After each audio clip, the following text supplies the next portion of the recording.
Hi everyone, Dr. Zelfand here with another Nutrition in Focus update brought to you by Allergy Research Group. And today's topic is the fat-soluble vitamins A, D, and E and their role in supporting our immune function and our ability to fight off viral infections. So what are fat-soluble vitamins? Well, these are vitamins that, as the name implies, they dissolve in fat. So these vitamins, vitamins A, D, E, and K, are absorbed better when we take them with fats in the diet, better when we take them with food. And they're also stored in the body's fatty tissue and liver. So the body can store them and access those vitamins later and use them as needed. So unlike water-soluble vitamins like vitamin C, if you take more than you need, your body pees it out or excretes it out. The fat-soluble vitamins, they actually get stored in the fat in our bodies, so we can use them later. Today, we're going to focus specifically on vitamins A, D, and E, because these three have actual very powerful effects for supporting our immune systems. So we'll start first with vitamin A. Vitamin A is also known as the anti-infective vitamin because of its many important roles in supporting the immune system. And vitamin A supports both innate and adaptive immunity. Innate immunity is the immune response that kicks in right away, and adaptive immunity is how the body creates antibodies to fight off the same infection more effectively the next time. This is also known as immunity. And if you would like to learn more about innate and adaptive immunity, please check out my video just on these two branches of the immune system. So vitamin A supports both. And vitamin A has a great affinity for supporting the mucosa. So the mucosa are the moist inner linings in the nose, in the mouth, in the eyelids. We also have mucosa in our lungs and stomachs, and even in our urinary and genital systems. So this is the moist inner lining of some organs and body cavities, and glands in the mucosa make mucus. Mucus is a thick, slippery fluid, and this helps our bodies separate the outside environment from the inside of our bodies, and therefore helps our bodies fight off infections at that first line of defense. So secretory immunoglobulin A, or SIgA, is a kind of antibody that is present in the mucosa. It's present in all of the mucosa, but it's especially present in the respiratory system, in the system that allows us to breathe. And there, the SIgA helps us fight off infections. So SIgA is really important for fighting off respiratory infections, viral respiratory infections, things that circulate during cold and flu season. And in children, vitamin A supplementation is associated with a reduction in morbidity and mortality, meaning kids are less likely to get sick and they're less likely to die from those illnesses if they have adequate levels of vitamin A.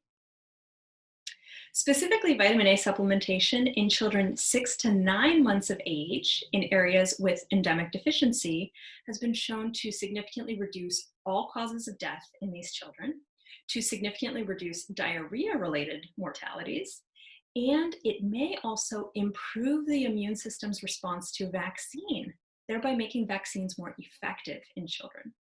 And so to combat vitamin A deficiency, the World Health Organization, the WHO, or WHO, recommends high-dose vitamin A supplementation in all children ages 6 months to 5 years of age in locations where vitamin A deficiencies are common. So, as just mentioned, vitamin A supplementation may help vaccines be more effective in children. And we've seen this also in studies in mice, where at the time of injection with the pneumococcal vaccine, which is a vaccine against pneumonia, that giving vitamin A at the same time resulted in a significant improvement in antibody production against pneumonia. So all of the mice that received vitamin A at the time of vaccination survived, whereas those that didn't get vitamin A, many of them died from pneumonia. And in the case of measles, children who contracted the measles virus and were even slightly deficient in vitamin A were shown to have a higher risk of respiratory complications and higher rate of death. So as compared to kids with adequate vitamin A intakes, those children who are even slightly low in vitamin A had much poorer outcomes when they got sick with measles. So the recommended daily allowance for vitamin A varies somewhat based on a person's age, but starting all the way from birth, all the way through life, we have a requirement for vitamin A of at least 1,000 international units per day and higher, depending on the stage of life. I will mention a note of caution here on the use of vitamin A in pregnancy or in women of childbearing age who may not think they're pregnant, but who may have a chance of being pregnant. It's very important to keep the dose of supplemental vitamin A under 10,000 units a day or under 25,000 international units a week after the first 60 days of gestation. And this is because higher doses of vitamin A when taken in pregnancy can lead to birth defects in the child. We definitely want to avoid that. So if you are of reproductive age and have a uterus, if you're taking more than 10,000 international units of vitamin A a day, please make sure you are using not one, but 2 forms of birth control so that you don't accidentally overdose on vitamin A while you're pregnant. This, by the way, is why the prescription acne drugs that contain isotretinoin, a form of vitamin A, are contraindicated in pregnancy. So that's a drug that's also known as Accutane. And even topical vitamin A for the skin is contraindicated in this setting as well. So fortunately, you don't just have to get vitamin A from supplement form, although that's a very easy way to do it. We can get vitamin A from food sources. So preformed vitamin A is found in animal products.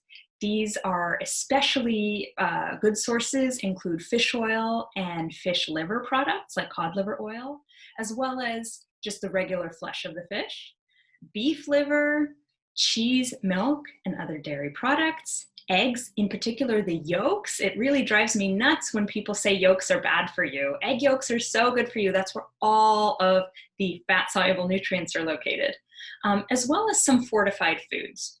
So note that aside from these artificially fortified cereals, all of the sources of vitamin A come from animal products.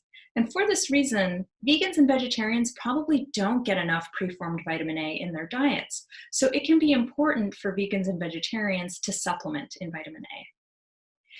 Now, that being said, beta-carotene is found in plant-based foods, and the body then can convert beta-carotene into vitamin A. The problem with this, though, is that this conversion of beta-carotene into vitamin A, it relies on enzymes. And we can have all kinds of different influences on the function of those enzymes. So the conversion is variable, it's not always reliable.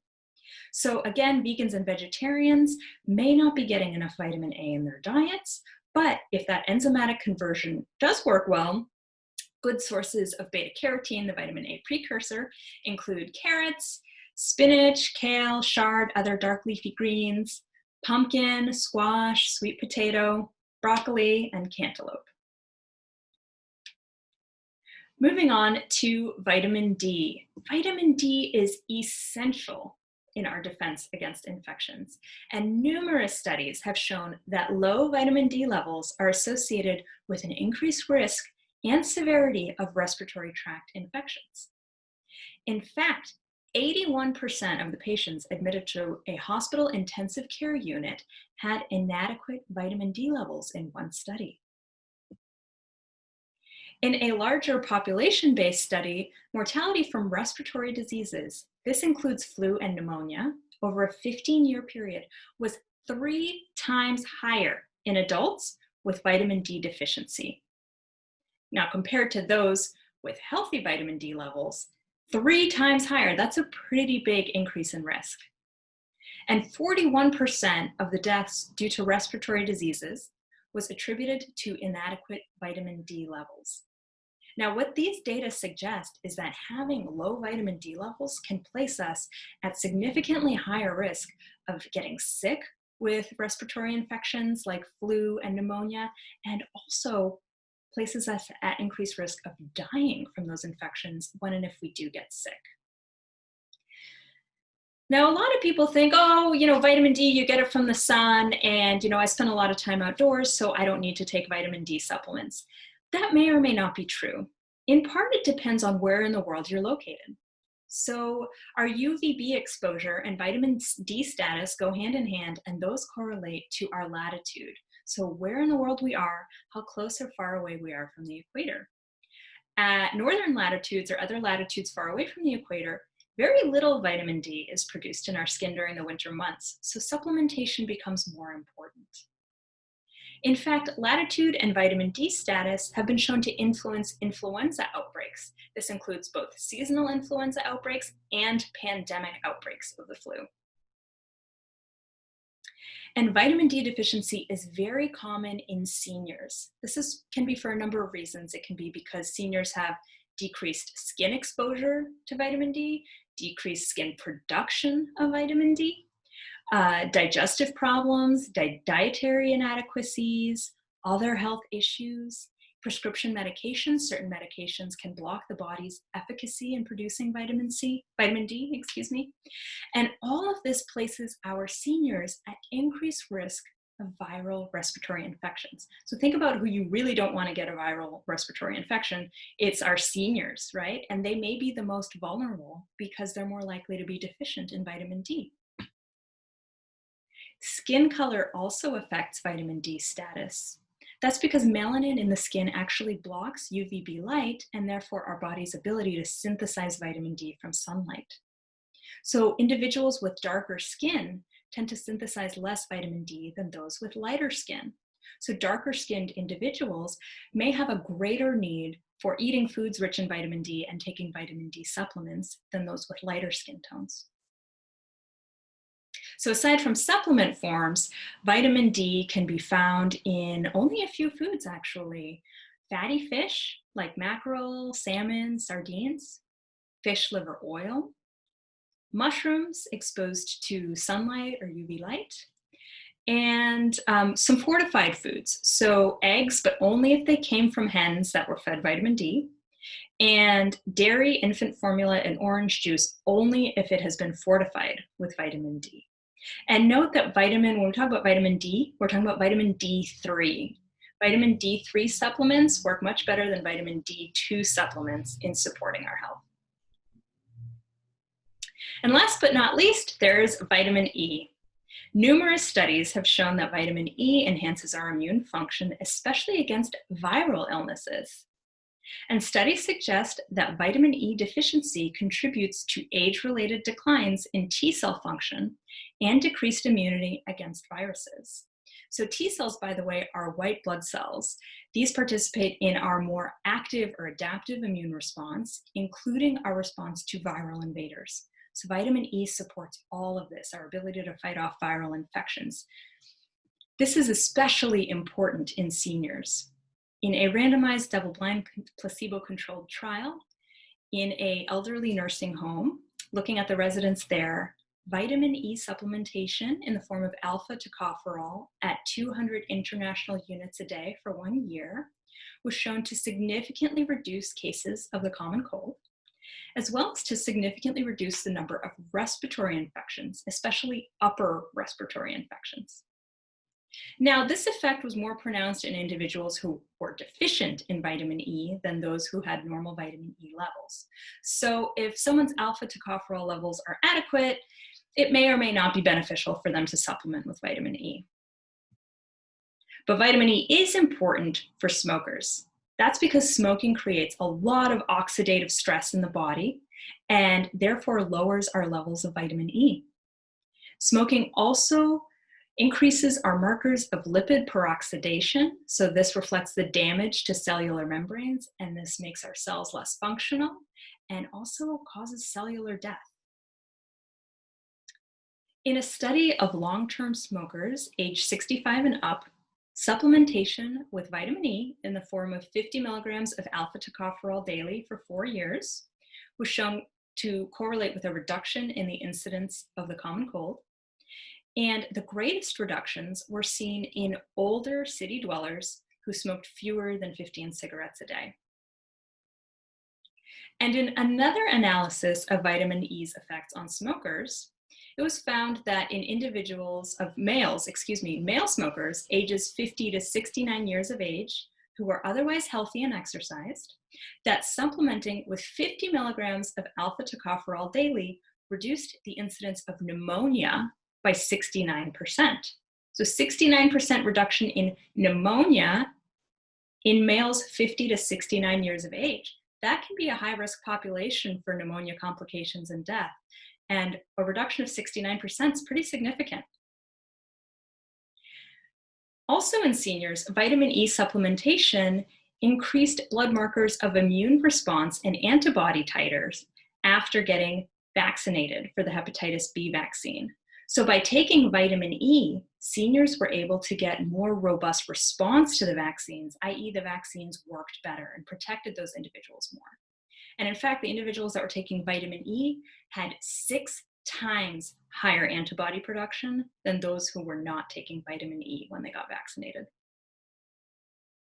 In youngsters, 400 milligrams of tocotrienols daily for 1 month before and after tetanus vaccination significantly increased interferon and antibody production 1 month after vaccination.